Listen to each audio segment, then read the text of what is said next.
किराएदारों को आतंकित करने के नियत से, तो ये तमाम जो मेरा प्रॉपर्टी है उसको कब्जा करने की नियत से, हमको डिस्टर्ब करने की नियत से हमारे फ्लैट में कल रात डकैती की गई और आज सुबह से सामान ढो रहा है और पूरा सामान ढो लिया और हमारे जो स्टाफ वर्कर थे उन लोगों को मारपीट के बेलगा दिया। वो एक अपराध कर्मियों के गिरोह को संगठित कर रहा है और रोज रोज ये पहली और घटना नहीं है। इस तरीके के चोरी डकैती की घटना वो 4-5 वर्ष पे कर चुका।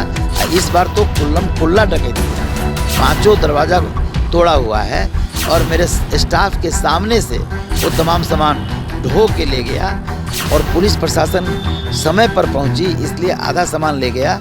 नमस्कार, स्वागत है आपका दैनिक टॉप पे। मेरा नाम है विशाल। अभी हम मौजूद हैं पटना के एसके पुरी थाना में, जहां पर हमारे साथ जो शख्स हैं उनका नाम डॉक्टर अजीत कुमार चौधरी है। इनके घर में डकैती हुई है और डकैती किसने किया है ये तमाम चीज़ें बताएंगे। बिहार में लगातार देखिए आए दिन डकैती की घटना हो रही है। पुलिस क्या कर रही है?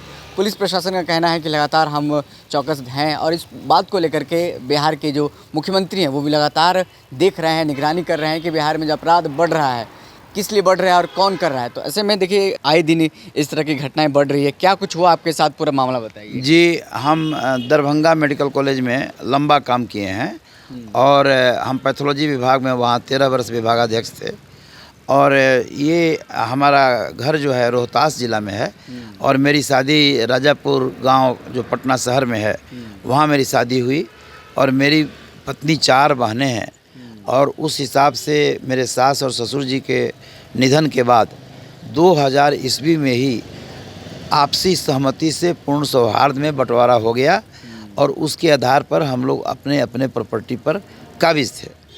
तो ये जो 4 बहनें हैं उसमें 3 बहनें ये राजापुर या आनंदपुरी के बाहर रहते थे।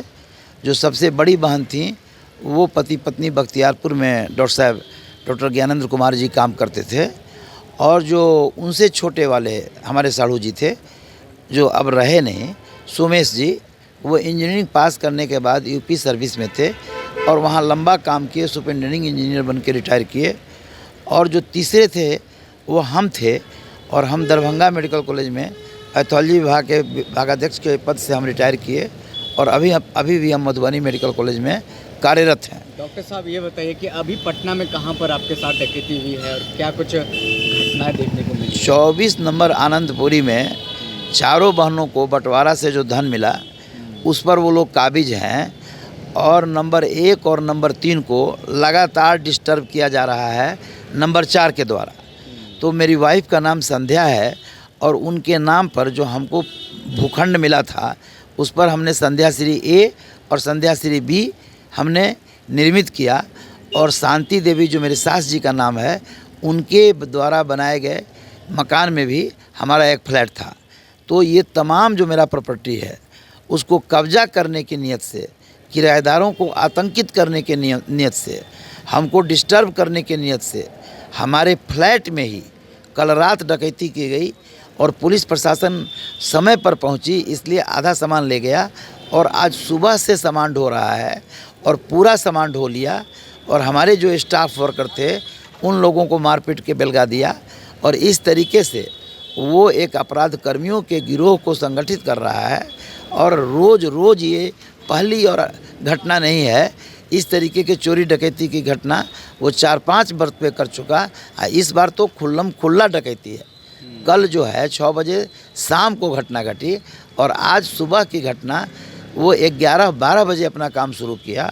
सबसे पहले गाली गलौज करना, किराएदार लोगों को धमकाना कि तुम हमको किराया दो वरना तुमको खाली करना पड़ेगा और उसके बाद भी पेट नहीं भरा तो हमारा जो गार्ड था उस लड़के को मारपीट के भगा दिया गया और उसके बाद अपने अपराध कर्मियों के द्वारा हमारा फ्लैट जिसकी हम मरम्मत भी नहीं करा पाए थे 5 दरवाज़ा तोड़ा हुआ है और मेरे स्टाफ के सामने से वो तमाम सामान ढो के ले गया और हम दरभंगा से दौड़े हुए आए।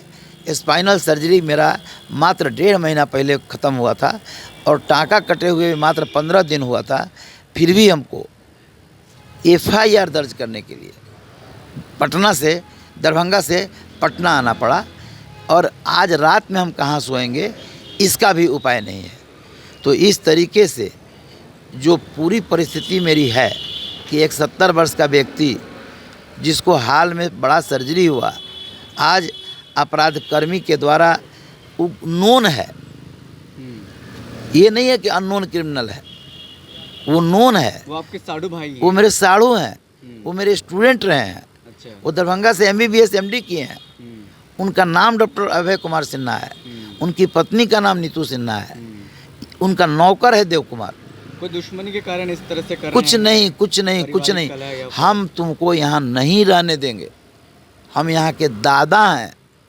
उनका कहना है जी, ये रहा तुम्हारा फ्लैट, ये हम खाली कराएंगे। अब क्या कानूनी कार्रवाई कर रहे हैं? जी, हम तो कानूनी कार्रवाई यही कर सकते हैं कि थाना को इन्फॉर्म करेंगे, अमन चैन की स्थापना चाहेंगे, हमको चाहेंगे कि न्याय मिले, और निराशा बहुत तीखा हो जाएगी कि हमको तो न्याय नहीं मिल रहा है, हमारे बाप दादा को गाली दिया जा रहा है, तो किसी दिन जहर खा के मर जाएंगे।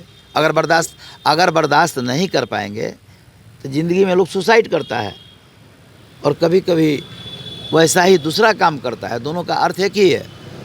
SK पुरी थाना पहुंचे हैं, थाना अध्यक्ष से क्या बातें हुई, क्या केस दर्ज हो पाया? जी, थाना अध्यक्ष साहब बोल रहे हैं कि वो अर्धविक्षिप्त है और पूर्ण क्रिमिनल है।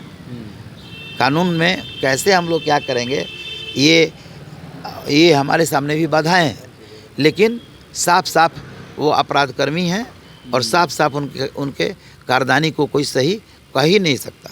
थाना अध्यक्ष जी ने कहा है कि साफ साफ आपके साथ अन्याय हो रहा है, और ये सब लोग बोल रहे हैं कि ये बिल्कुल तर्कहीन है, इस तरह का कार्रवाई का कोई अर्थ नहीं है, और ये बहुत गंदी हरकत है। चलिए, धन्यवाद जी, धन्यवाद। जीवन के दुखों से घबराना नहीं, अपनी समस्याएं हमें बताने से शर्माना नहीं, मिलेगा हर समस्या का समाधान, बन जाएंगे सभी बिगड़े काम। एस्ट्रो ठाकुर जी, घर बैठे पाएं हर समस्या का समाधान।